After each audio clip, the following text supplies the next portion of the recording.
Senhoras e senhores, eu sou o Tadeu Rodrigues, este é o podcast literário Rabiscos. Estamos começando mais uma terça com vocês, uma terça literária. Eu agradeço demais todo mundo que chega, todo mundo que ajuda, todo mundo que contribui, que divulga, que curte, que compartilha. Muito feliz mesmo. E lembrando que setembro é o mês de aniversário do Rabiscos, 3 anos. E nós teremos surpresas, teremos sorteios, teremos gravações especiais e mais algumas coisas que eu revelo mais pra frente. Mas vai ser muito legal e fica ligado, acompanha as redes que eu vou divulgando, eu vou contando pra vocês conforme o andar da carruagem. Quero convidar o pessoal que está ouvindo também para participar do Clube do Conto Contemporâneo da editora Reformatório. O Marcelo Nocelli me convidou e o Rabiscos e eu estaremos com ele nesse clube de contos, que vai funcionar da seguinte forma. Primeiro dia do mês, o Marcelo vai selecionar um conto e vai enviar por e-mail gratuitamente a quem quiser participar. E depois, na última quinta-feira do mês, nós vamos discutir o conto, falar, bater um papo e sempre que possível falar também com o autor do conto.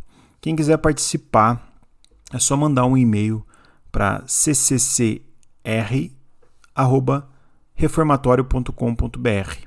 CCCR, só lembrar de Clube do Conto Contemporâneo Reformatório. cccr@reformatório.com.br. Eu vou deixar o e-mail aqui embaixo também para quem quiser. Manda um e-mail mostrando interesse, que vai receber o conto e depois a gente vai bater um papo sobre ele, onde eu vou fazer a mediação, certo? Dia 29 de agosto também é dia da visibilidade lésbica. Eu vou falar com a Gabi Soltelo e com a escritora Dia Nobre, duas queridas que estão no movimento também, estão na militância. A Gabi, inclusive, organizou a coletânea Antes que eu me esqueça, que saiu pela Quintal Edições, com 50 autoras lésbicas e bissexuais. E a Dia Nobre também está vindo com um livro novo, a gente vai falar dele. Então, dia 29 de agosto, nós vamos ter um episódio extra especial no Rabiscos, que não será na terça, não lembro o dia, mas eu acho que vai ser num domingo, comemorando a data. Então, anota aí na agenda. Vou divulgar também nas redes, mas vai ser muito importante pra gente. E sobre o nosso convidado, sem mais delongas, o papo de hoje foi muito interessante. Recebi o Leonardo Tonos. E o Leonardo, como professor, apresenta suas ideias com muita clareza, muita lucidez e também com muita poesia, conforme vocês verão. O Tonos desdobra com uma imensidão, como de fato o mar aberto que o poeta que está no seu peito é, sobre o tema da migração no mundo. O seu livro, então, Diários em Mar Aberto, foi o nosso ponto de encontro nesse episódio. O livro lindo que saiu pela editora Folhas de Relva. Deixo aqui meu abraço ao Alexandre Stout, querido amigo. O nosso papo rendeu, como sempre acontece com pessoas que têm muitos a nos contar, como de fato o Leonardo tem e vocês ouvirão. A gente leu poesia, Tonos contou algumas histórias e o episódio cresceu como um grande episódio do Rabiscos, como um grande episódio que foi, como um grande episódio que é. Lembrando a todo mundo que às quintas-feiras o Rabiscos tem o Cabine do Filme, apresentado pela Carol Pedrosa, minha querida Carol Pedrosa, com temas sobre o cinema. Está demais. O episódio passado foi sobre o julgamento de Eichmann em Jerusalém. Foi muito legal e está tendo uma repercussão muito bacana. Quero agradecer os curadores do Rabiscos, curadores literários que me ajudam aqui na tarefa de selecionar, de ler, de receber os livros, que é o meu querido Alisson Estevam e a minha querida Lua Ferreira, do Sou de Lua. Muito obrigado a vocês dois, estão sempre comigo, estão aí me dando um suporte, o Alisson aí me ajudando a selecionar as obras, montar o roteiro também. É isso, a edição é feita por mim, que apresento e faço todo o rolê do Rabiscos. E vamos ao episódio, tenho certeza que vocês vão gostar. Leonardo Tonos, obrigado por estar aqui no Rabiscos comigo, estou muito feliz. Olá, Tadeu. Eu que agradeço pela oportunidade, pelo convite de estar aqui falando com os ouvintes do Rabisco. Obrigado mesmo. O Rabisco se ocupa da literatura contemporânea e cada vez mais, agora principalmente em tempos de pandemia, a diversidade literária está sendo incrível, assim, e ler o seu livro me foi uma grata surpresa.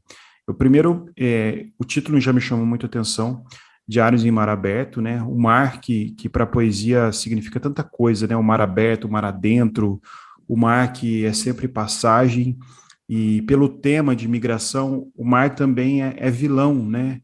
Porque muitas pessoas morrem no mar também.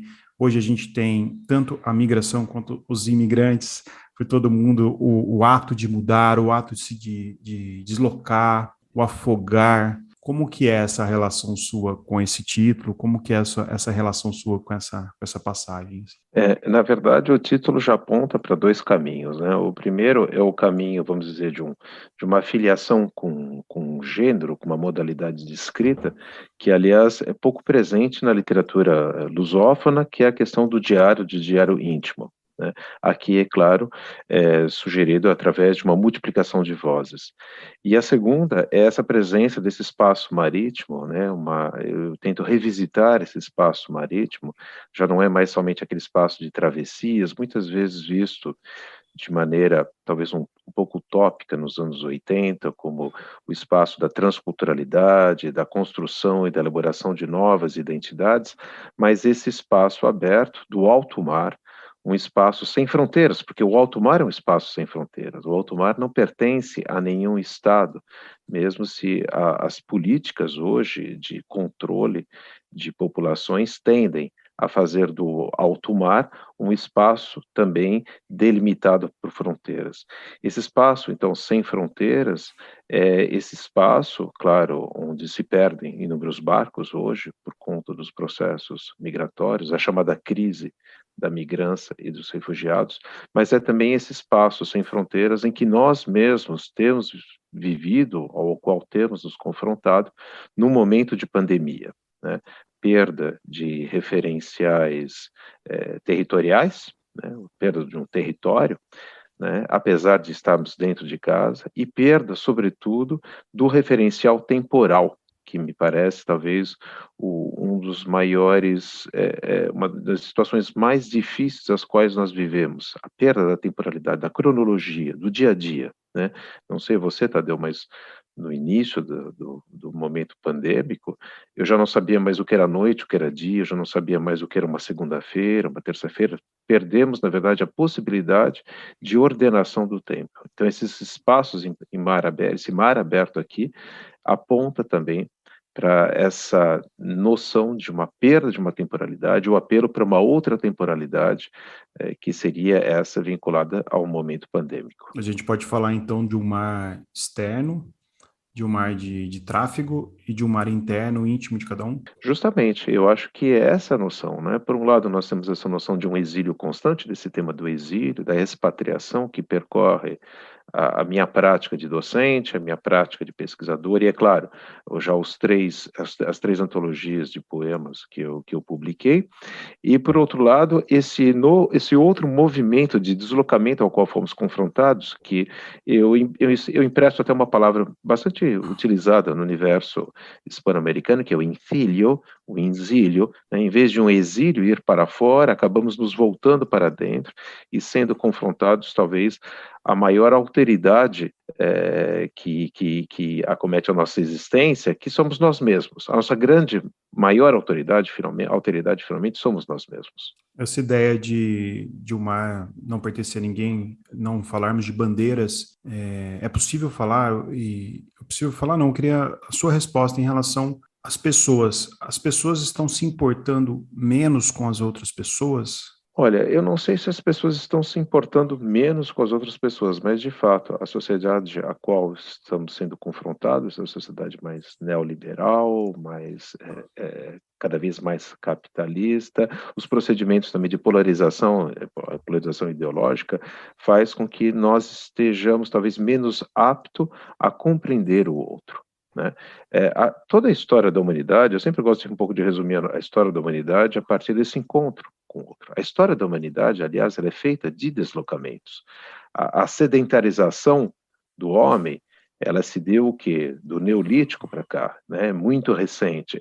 Mas se a gente pensar, por exemplo, em povoamento das Américas, as Américas se fazem a partir de um primeiro fluxo de deslocamento, né, dos povos ali da Ásia, ou da região ali da Oceania em direção das Américas. Até as narrativas fundadoras da nossa civilização se apoiam no processo de deslocamento. A Bíblia, nós temos, sei lá, os Lusíadas, por exemplo, podemos também pensar até na filosofia zen budista de um Bacho, né, que se constrói a partir do processo de deslocamento dessa impermanência.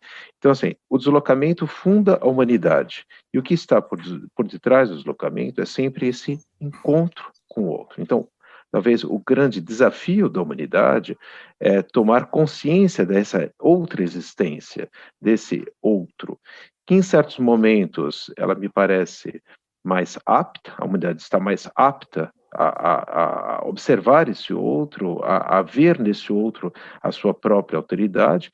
E em outros momentos de grande polarização ideológica, como, por exemplo, nos anos 30 na Europa, ou atualmente no Brasil, pelo mundo, me parece que há um processo de fechamento, um processo de ilhamento do sujeito dentro de si próprio. E talvez aqui seja a literatura pode fazer essa resposta, né? A literatura possa ser esse processo de mediação, a gente fala muito de reinventar o mundo, de reencantar o mundo. A palavra, ela ainda tem esse poder de reencantamento. E reencantar o mundo é reencantar a existência da alteridade, quer ela seja de humanos, ou também quer ela seja de não humanos, que é uma outra alteridade que cada vez mais nós temos de nos confrontar e ter a capacidade de aceitar. A literatura tem mesmo essa grandeza, né? Esse enlace universal que a gente consegue chegar em todo lugar. Você é uma pessoa da academia, é um estudioso, e geralmente os acadêmicos da área humana, tendem a ter uma visão mais socialista quando se entende como uma solução humana, uma solução de divisão. Isso falando no sentido macro, não no sentido individual apenas. Você acha que a globalização hegemônica, o capitalismo em si, ele incita perversidades no mundo migratório que tem sido cada vez mais? A globalização, na verdade, é uma falácia, né? Essa noção de estarmos todos conectados. O Georg Steiner, né, que fala muito da questão dessa relação da comunicação e da incomunicabilidade que gera a globalização, ele toca muito nesse assunto, né? Isso é uma falácia, na verdade, nós nos tornamos arquipélagos isolados dentro de espaços e levando cada vez mais esse processo de ilhamento do sujeito. O que vivemos hoje em relação às migrâncias? O que vivemos hoje talvez seja a maior catástrofe da humanidade desde a Segunda Guerra Mundial, em termos quantitativos. São mais de 79 milhões, 80 milhões de pessoas que se encontram em situação de deslocamento pelo mundo, das quais mais de 40 milhões de refugiados. Na Europa, por exemplo, nos últimos 10 anos, foram contabilizados mais de 60 mil mortes, né, por afogamentos aqui nos mares mediterrâneos. Mas essa situação não é só europeia, ela também faz parte da história da América Latina, né, dos centro-americanos que estão buscando refúgio nos Estados Unidos, dos venezuelanos que estão tentando buscar um refúgio no Brasil, de outros povos, né? É claro que essas crises humanitárias, elas são decorrentes desses processos excessivos do processo capitalista, né, do processo neoliberal. E é claro que nós entramos aqui desde os anos 90 num processo de aceleramento que tem cada vez mais gerado ou acentuado essas crises. Então, elas só vão ser resolvidas quando realmente repensarmos o modelo social e o modelo econômico a partir do qual a nossa humanidade tem se construído nesses últimos anos. Você vê isso com esperança, não? Olha, com 54 anos, a esperança ela se torna um pouco mais pragmática. Eu acho que uma resolução a nível macro, ela é de fato impossível, né? Como fazer que hoje mais de 80 milhões de pessoas possam retornar aos seus lares de maneira segura? Eu acredito, eu diria, nas atitudes a micro, né? Como eu disse, a literatura, o que pode a literatura? A literatura não pode nada, mas ela pode estender a mão através desse processo de reencantamento, talvez não para o conjunto de uma população, mas talvez para uma ou duas pessoas. Então, assim, esse trabalho que se pode fazer em relação também aos migrantes, se faz a micro, né? E cada um digamos, as suas armas ou as suas ferramentas, né? Eu, enquanto professor, talvez ou com uma implicação social, minha própria atitude dentro da sociedade, mas também sendo essa voz que traz essas questões para dentro de um espaço que muitas vezes pouco afeito a trabalhar essas questões, como talvez uma universidade mais tradicional e mais, digamos, mais clássica no sentido do termo, né? Ou então trazendo também pelo viés da literatura, né, uma perspectiva não só do escritor, mas também do teórico, e tentando atingir outras vozes, outras escutas. Então, acho que cada um tem o seu papel, e é o conjunto desses diversos atores que vai poder, talvez, mobilizar e alterar algum sistema, mas talvez não no sistema macro, no sistema micro. Eu acho curioso, eu acho interessante ver você falar com essas congruências entre uma visão poética e uma visão acadêmica, científica também. E o que o poeta Leonardo Tonos conversa com o acadêmico Leonardo Tonos quando ninguém está olhando? Na verdade, eles estão em constantes diálogos, né? Só que esse diálogo tomou força a partir de 2017. Por que 2017? Por várias razões. Primeiro, dentro do meu próprio percurso acadêmico, foi o momento em que eu apresento a minha livre docência aqui na Europa, ou seja, seria, digamos, o fim de um percurso acadêmico. Mas também 2017 é o momento ali do auge da crise das migrâncias, ainda na Europa, é o momento em que eu vou para a Alemanha, em que eu entro em contato com populações migrantes para tentar ver como a Alemanha estava implementando uma política de acolhimento, de hospitalidade naquela altura, e é o momento em que eu encontro pela primeira vez uma escritora refugiada, síria, cujo relato me afetou de maneira tão profunda que eu senti a necessidade de trazer uma outra voz, e não só a voz do acadêmico, que muitas vezes está ali no seu espaço de conforto, no seu gabinete, teorizando situações e muitas vezes até cooptando essa voz do outro. Então, em 2017, esse encontro justamente com esse autor foi tão impactante que eu senti necessidade de escrever de uma outra maneira, então, mais poeticamente, para talvez atingir um outro público, né, como se, na verdade, eu atestasse, naquele exato momento, o desgaste também da palavra acadêmica, né? Hoje é um trabalho, eu diria, contrário nessa última antologia, que eu acabei de publicar, então, Diários e Mar Aberto. Eu tento trazer mais a voz do acadêmico para dentro do espaço poético, né? Mesmo textos acadêmicos que eu já tinha redigido sobre situações de clandestinidade, sobre a situação da extraterritorialidade, aqueles textos, para mim, conservavam em si uma potência poética que eu quis também trazer para dentro desse novo trabalho. Então, nesses mares abertos, e agora voltando a esse mar aberto, né, essa ausência aqui de fronteiras, também se diz na porosidade das modalidades de escrita que estão presentes ao longo dessa antologia, né?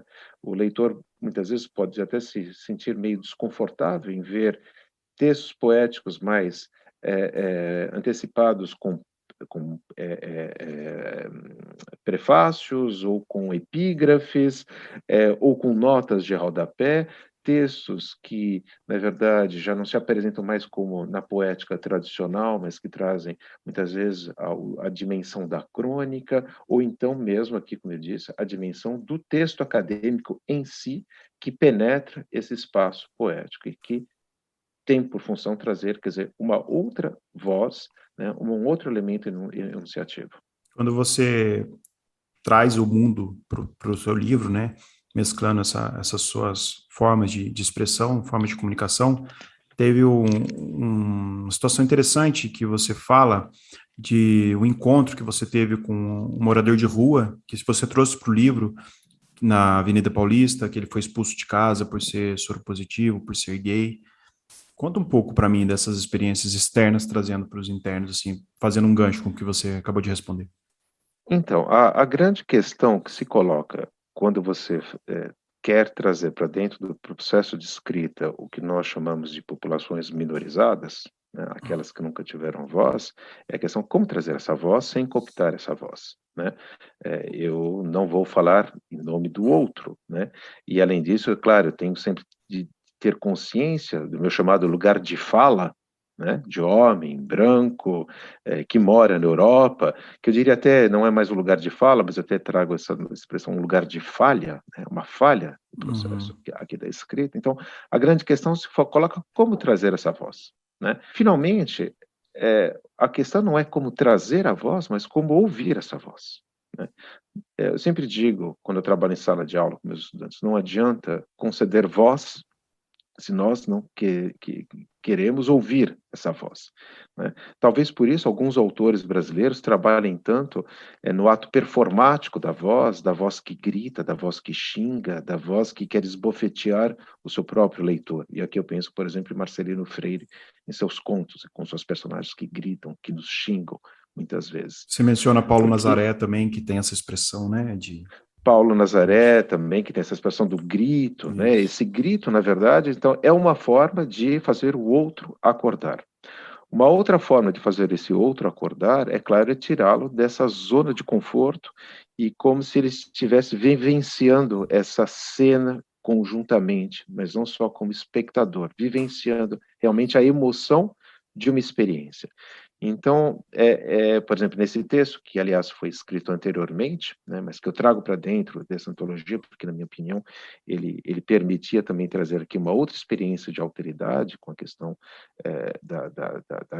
não só da xenofobia, mas do discurso homofóbico que percorre esses últimos anos no Brasil, foi de fato um encontro que eu tive, foi mais uma vez um encontro extremamente marcante. Você imagina, você estar na Avenida Paulista, né, num pleno domingo, andando com sua mãe, e você ver um rapaz que chega na sua frente, descalço, sujo, né, um mendigo sujo, que cheirava mal, e que te pede uma água e um abraço. O que você faz nesse exato momento?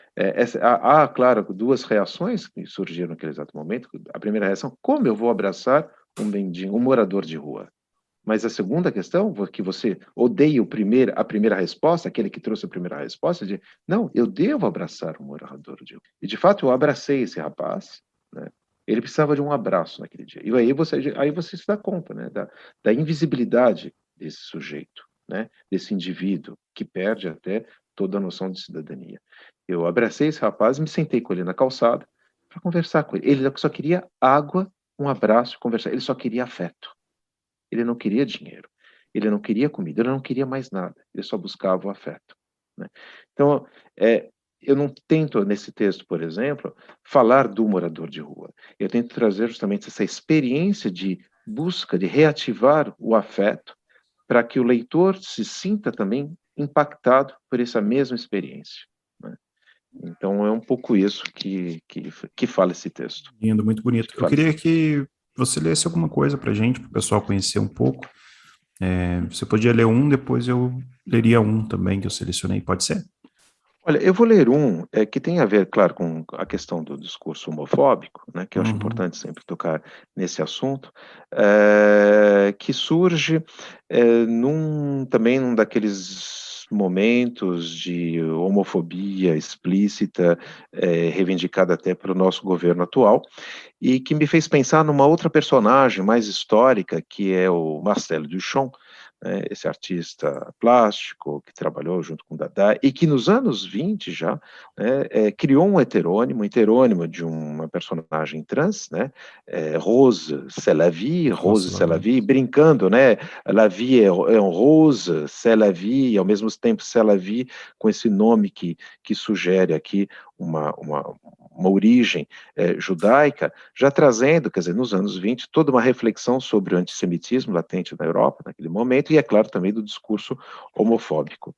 E esse texto nasce também depois da leitura dos diários de Pierre Zell, né, que poderia ser traduzido como Pedra Alma, né, para o português, Pierre Zell, que foi um dos sobreviventes do campo de concentração de Schmirke-Vorbrück, né, e onde ele foi aprisionado por ser homossexual. E talvez poucas pessoas saibam, mas os homossexuais traziam ao peito a chamada estrela rosa, né? Eu acho importante falar disso, né? Uhum. Sobretudo no momento em que atuantes do governo parodiam, né? Digamos, performances, né, que são decorrentes do momento, quer dizer, do período nazista, né, e que isso me parece que há uma certa naturalização dentro da nossa sociedade. E é um texto que eu gosto bastante também por causa da poeticidade dele, né, desse respiro poético que ele traz. Então ele diz o seguinte, esse texto: Horas rosas de tua estrela, 10º dia. A Pierre Zell, sobrevivente do campo de concentração de Schmirke-Fabrik, deportado por ser homossexual. Tu és pedra, és alma, tu és a relva alva, alga malva, viva de pai, mãe e filha. Tu és de Marília invertida, a Eros travestida de uma vida prosa, minha rosa, rosa mundo sem as rosas de rosa. Ventura maligna, pérfida, indigna, tu és a pétala em flor deste mundo, deste fim de mundo, no fim do mundo em que resistes. Rosa judia, tu és a vadia, a asquerosa selavi de meus devaneios pelas noites em floreio, noites carmim escarlate, são esmalte que lasca, que falta pelos dias afins. Alma que se perde, que ao mundo excede, tu és a boca oca, a elipse rota da brecha púrpura sem fim. Informe ao avesso, disforme pelo avesso, tu és a que não se concebe, que nada concebes, que ninguém percebe. Tu, que pelos claustros andava, os mastros erravas, tu, que os astros navegavas e ao peito o astro rosa levavas. Antes, que os cães te devorassem, teus beiços arrancassem, os pelos do teu pênis lambessem, os braços, o que fora braços, o que fora corpo, fora do teu corpo, hoje morto. Teu corpo, pedralma, pedra e alma, cujos olhos ainda exalam o azul dos icebergs e as borrascas do Alasca. Lindíssimo. Eu adoro esse. Lindíssimo, lindíssimo. Você me falando dessa relação, né, com o preconceito, de como a gente está vivendo esse momento tão sui generis com preconceito homossexual, homoafetivo, e não só, né, todas as suas denominações. Me lembrou até um pouco a ideia do livro Antes que Anoiteça, do poeta cubano Reinaldo Arenas, que teve um momento muito difícil também envolvendo tudo isso. E eu até selecionei um texto aqui, agora indo para um outro lado, dentro desse grito que você falou, que eu quero ler, que eu gostei muito, foi um dos que eu destaquei, que é o que você faz menção ao Paulo Nazaré, que eu particularmente gosto muito do trabalho, gosto muito dessa forma de expressão, e que fala assim: até o entardecer daquela noite, era setembro, enquanto berram pelos telhados mitos fundantes de uma arte imperativa, enquanto imaginam nacionalidades encasteladas em seu bunker genocidas. Sangram pelos pés de Paulo Nazaré os gritos de uma memória, sem a memória de seus gritos. Silêncio em pedra de uma memória polida, quase sempre generosa, exceto em meu país. Acho lindo esse poema, destaquei, vou lê-lo em saraus. Obrigado, Tadeu. Vai me acompanhar bastante. Peraí que meu celular ligou aqui. Eu queria que você falasse também um pouco da sua relação com a família. Você tem você acabou de mencionar que você estava no Avenida Paulista com a sua mãe, e você termina o livro com uma árvore genealógica, com uma descrição de um poema belíssimo que você coloca, né, os nomes das pessoas e depois você finaliza ele de um jeito maravilhoso. E se não for pedir muito, eu queria depois que você respondesse minha pergunta, que você o lesse também, esse último poema, porque eu acho que ele é muito forte, eu gostei muito de lê-lo. Como que é a sua relação? Porque a gente fala, você fala da migração, e geralmente a gente pensa em solidão também. É uma forma de solidão. O exílio, seja ele o exílio in natura, ou seja ele o autoexílio, né, que nós da Humanas sempre praticamos, sempre exercemos, não nos desprende das nossas raízes necessariamente, não nos desprende das nossas bases, né? Como que você vê a relação familiar com esse tema e a sua própria família com a sua produção? Assim, só contando rapidamente como digamos, essa dimensão da memória familiar penetra Uhum, esses textos. Na verdade, esses diários surgem realmente como diários, né? Logo no início da pandemia, naquele momento em que não sabíamos o que fazer, o que seria de nossos destinos, uma das maneiras para mim de sobreviver foi realmente escrever um diário, né? Um diário tentando anotar cotidianamente o que eu estava vivendo e, como todo diário, buscando através da escrita um sentido àquilo que até hoje para mim não faz sentido.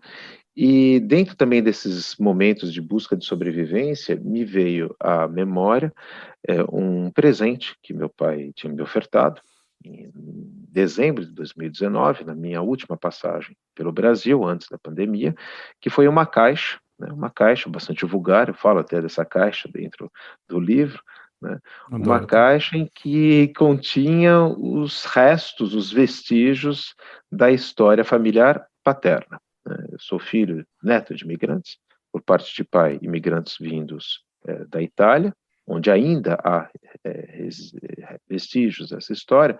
Por parte de mãe, os vestígios desapareceram, né, também neto, de portugueses, oriundos do norte de Portugal e da África lusófona, né, mas desapareceram uma memória mais silenciada, mais traumática. E eu comecei dentro dessa caixa, né, observar quais eram esses objetos heteróclitos, né, muitos sem sentido nenhum, muitos sem função nenhuma, cartas em italiano, que eu não consigo ler, as passagens os bilhetes da travessia transatlântica de meus avós, né? Fui buscar informações sobre o navio, né, o Conte Verde, esse Conte Verde que, na verdade, podia conter mais de 1.700 pessoas no porão do navio. Vi que meus avós viajaram de terceira classe, foram separados durante 12 horas, né, e vários bilhetes, medalhas do meu avô, que lutou na Primeira Guerra Mundial, e eu senti necessidade também de contar um pouco essa história, né? Mas a questão se fala, afinal de contas, vou fazer o quê? Uma autobiografia, né? Então, a ideia foi tentar entrelaçar esse percurso pessoal, sobretudo aqui dos meus avós, eu me foquei muito na figura das avós, sobretudo, com talvez o percurso de migrantes atuais e com o percurso de nós também migrantes enzilados dentro dos nossos espaços, né?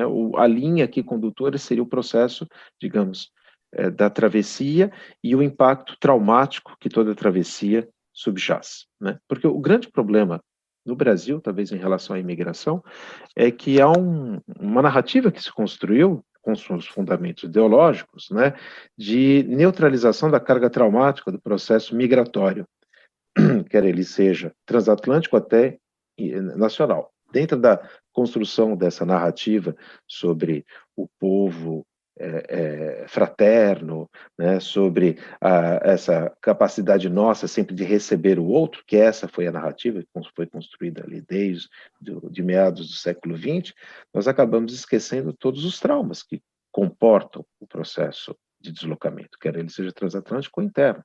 A perda de um espaço original, a perda da língua, a perda da cultura, né, o próprio medo do processo de travessia. Né?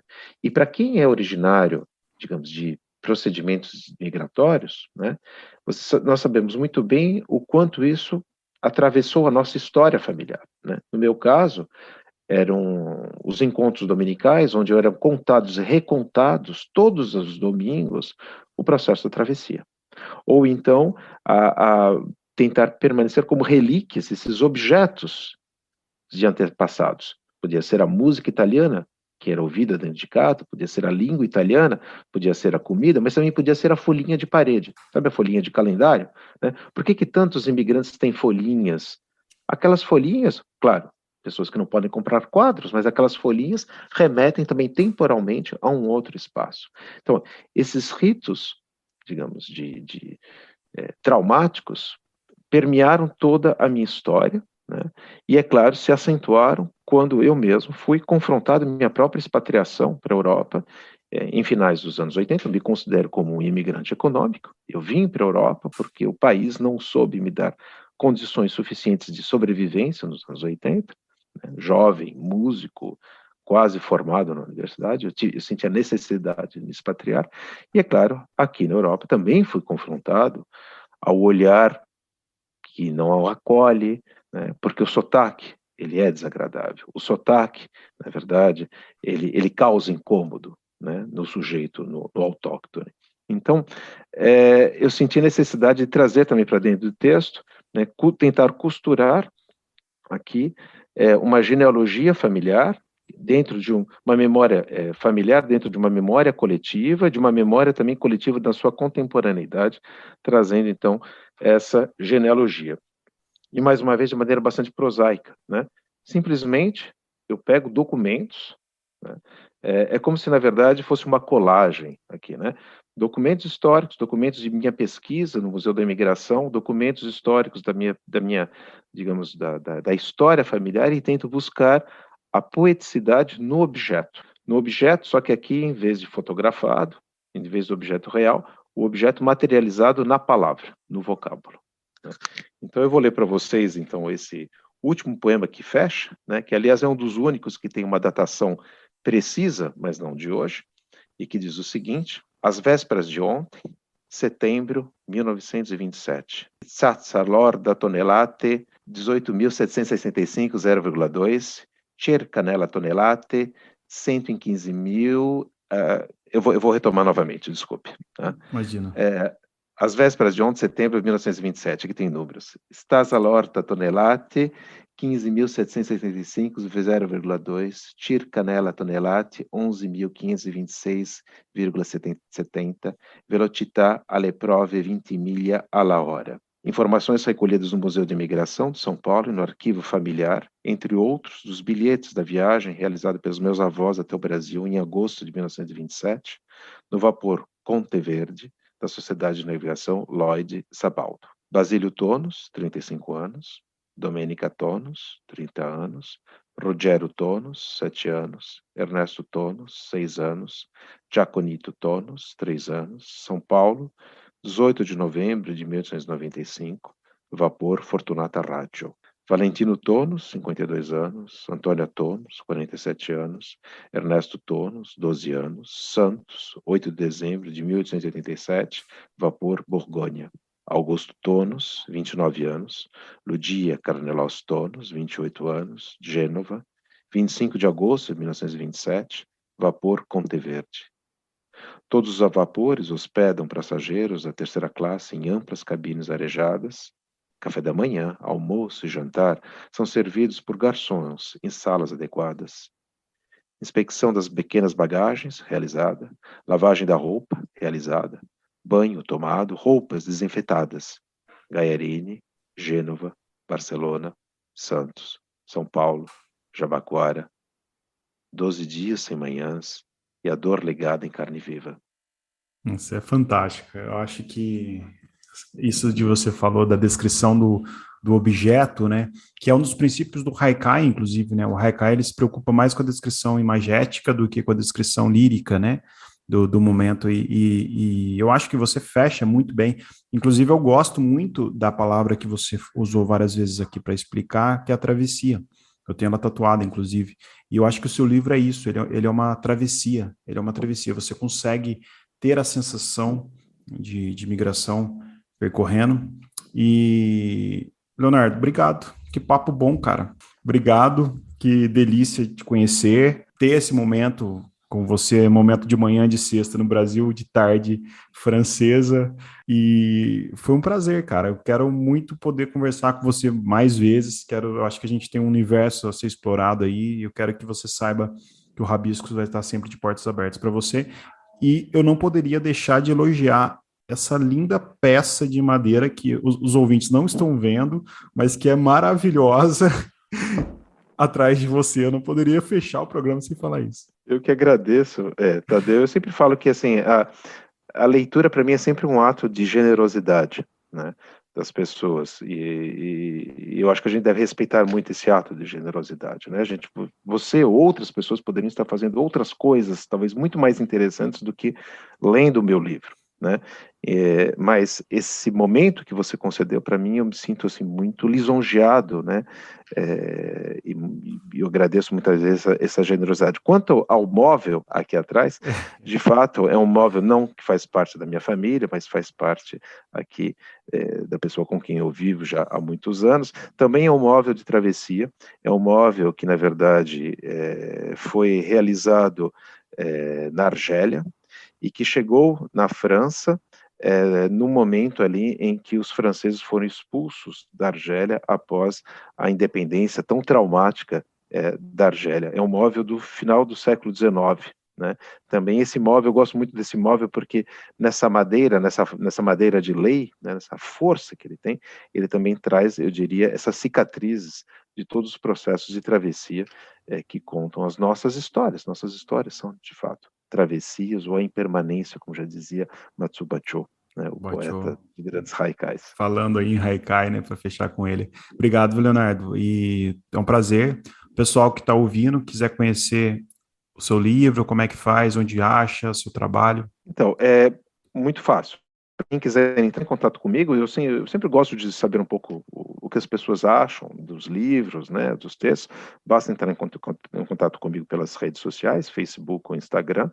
O livro pode ser encontrado no site da editora Folhas de Relva, né, ele está à venda no site da editora, mas também em algumas livrarias, já em São Paulo, no Rio de Janeiro, como a Livraria da Travessa, a Megafauna ou a Martins Fontes, também em São Paulo. Obrigado, tenham uma boa tarde. E o pessoal de casa que quiser mandar dúvida, sugestão, já sabe, podcastrabiscos@gmail. Quero agradecer muito os meus queridos curadores do Rabiscos, o Alisson José Estevão, a Lua, minha querida Lua, o Renan Arja. E às quintas-feiras, um papo sobre cinema com a Carol Pedrosa. Todas as quintas ela apresenta o Cabine do Filme. É isso, obrigado a todos, bom dia, boa tarde e boa noite.